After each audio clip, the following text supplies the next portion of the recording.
prior to COVID, and correct me if I'm wrong here, Steve, right? Prior to COVID, IT was really thought of as like a backdoor operation. These are guys and girls that just sat in the back room and they were behind their computers 24/7, and that was pretty much the end of it, right? Yeah. But no, COVID really elevated and increased our political stake to the success of the organizations that we were a part of, right? So it then gave me an opportunity to become a storyteller in that fusion, that art and science of using visualization and data analytics that gave me examples of being able to use resident, constituent centric kind of experiences that not only informed them, but provided a clear representation of how government was serving them, underpinned by technology, right? I'll give you a perfect example, Steve. I had one of the directors of animal services come to me one day, and I'll never forget this. Really, really, and you know the story. Really funny guy, and he's like, he went out and said, "Hey, Mac, I don't care what your political affiliation is. Everybody loves puppies and kittens." And I'm like, "Well, you're right. Everybody does love puppies and kittens."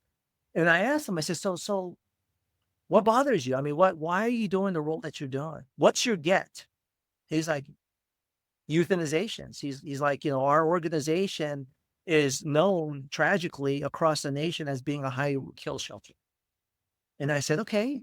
So what we did was we took the data from their animal services CRM, for lack of a better term. Mhm.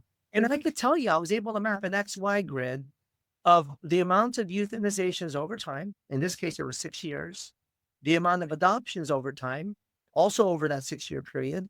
And I could show you how his marketing effort and his team's marketing effort was really moving that needle for number one. And more importantly, I could show you the day when there was an intersection between the amount of euthanizations and the amount of adoptions that occurred across the county.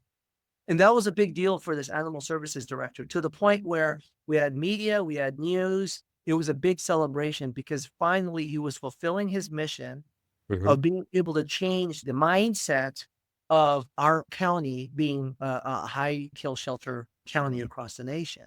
So fundamentally, what we're doing here now as an IT organization is that we are evangelizing our business's voices in a way that's never been done before, because we are co-curating, co-creating their stories for them using data and analytics.